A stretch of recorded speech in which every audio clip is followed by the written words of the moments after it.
देखिए आज मैं बताने वाला हूँ आपको कि √3 को इरेशनल कैसे प्रूफ करते हैं। ये क्वेश्चन जो है हमेशा सीबीएसई बोर्ड में, यूपी बोर्ड हो चाहे सीबीएसई बोर्ड हो, ये हमेशा प्रूफ करने के लिए 3 मार्क्स में पूछा जाता है। ठीक है, इसको प्रूफ करने का तरीका क्या होता है उसको बताएंगे। इसको ज़्यादातर बच्चे क्या करते हैं, इसमें जो कॉन्सेप्ट यूज होता है उसको ना जान के इसको रटने का काम करते हैं, लेकिन आपको रटना नहीं है। ठीक है, मैं समझाता हूँ इसमें क्या क्या जाता है। आपके सामने देखिए, ये पहले से सॉल्व्ड है, मैं एक्सप्लेन करता हूँ क्या क्या गया इसमें। देखिए, जो √3 है इसको हमने मान लिया कि एक रेशनल नंबर है। क्या है? एक रेशनल नंबर।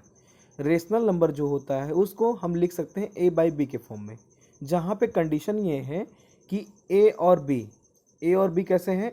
इंटीजर्स हैं। ठीक है, a और b इंटीजर्स हैं। एंड इसके साथ साथ जो मेन कॉन्सेप्ट इसमें यूज होता है, को प्राइम नंबर्स का यूज होता है। मान लिया जाता है कि a और b जो क्या है, को प्राइम्स भी हैं। ठीक है, जिसमें b नॉट इक्वल टू 0 है, डिनोमिनेटर 0 के बराबर नहीं है। को प्राइम का मतलब होता है a और b में कोई भी HCF नहीं है, केवल 1 है, केवल 1। प्राइम, को प्राइम मतलब कोई ऐसा पेयर नंबर, दो नंबर जिनका कॉमन फैक्टर जो मिले, हमें क्या मिले? केवल 1 मिले। ठीक है, तो हम अगर इसको मान लिए हैं रेशनल नंबर के बराबर, तो स्क्वायरिंग बोथ साइड करते हैं। दोनों साइड जब स्क्वायर करेंगे तो √3 का स्क्वायर, किसका स्क्वायर? √3 का स्क्वायर जो होगा वो हो जाएगा 3, और इधर a/b जो है a²/b² हो जाएगा। यहाँ से अगर b² को ट्रांसपोज करेंगे 3 के साइड, तो a² = 3b² हो जाएगा, 3b²।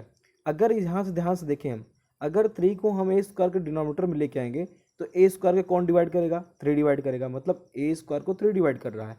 अगर a² को 3 डिवाइड कर रहा है तो a को भी 3 डिवाइड करेगा। यहाँ से अगर इक्वेशन फर्स्ट बना लेंगे, यहाँ से हमको ये समझ में आता है कि a का 3 का एक फैक्टर है। अगर a को डिवाइड कर रहा है तो 3 a का क्या हुआ? फैक्टर हुआ। ठीक है, अब यहाँ से हम मानते हैं let a = 3c for any integer c, किसी इंटीजर c के लिए a = 3c मान लिए। अब यहाँ से हम जो पहले बनाए थे a² = 3b², a की जगह पे रखते हैं 3c को। जब स्क्वायर करेंगे तो 9c² बनेगा, इधर 3b² बनेगा। 3 3 जा 9 कट करेंगे तो ये बनेगा b² = 3c²। ठीक है, फिर से यहाँ देखेंगे, अगर 3 को हम b² के नीचे लेके आएंगे तो 3 डिवाइड कर रहा है b² को, तो बाय थ्योरम 3 जो है b को भी डिवाइड करेगा। यहाँ से हमको ये सेकेंड इक्वेशन जो बनी है b इज डिविजिबल बाई 3, इससे ये पता चलता है कि 3 जो है b का भी फैक्टर है। ठीक है, from equation first and second, दोनों इक्वेशन से हमें ये पता चलता है कि जो 3 है वो फैक्टर है a का और b का, दोनों का फैक्टर है। लेकिन जो ये फैक्टर आया है 3, इस बात को कंट्रोडिक्ट करता है कि हमने a और b को क्या माना था? को प्राइम।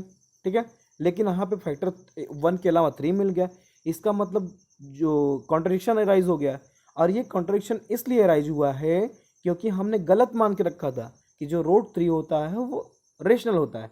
अगर रेशनल नहीं होता है तो दूसरा क्या होता है? इरेशनल होता है। Hence √3 is an irrational number. ठीक है, आई होप कि आपको सब कुछ समझ में आ गया होगा। देखिए, पहली क्वेश्चन आपकी ये रही, पहली इक्वेशन ये रही, जहाँ से हमको पता चला कि a इज डिविजिबल बाई 3, मतलब 3 का मतलब जो a है उसका फैक्टर क्या है? 3 है।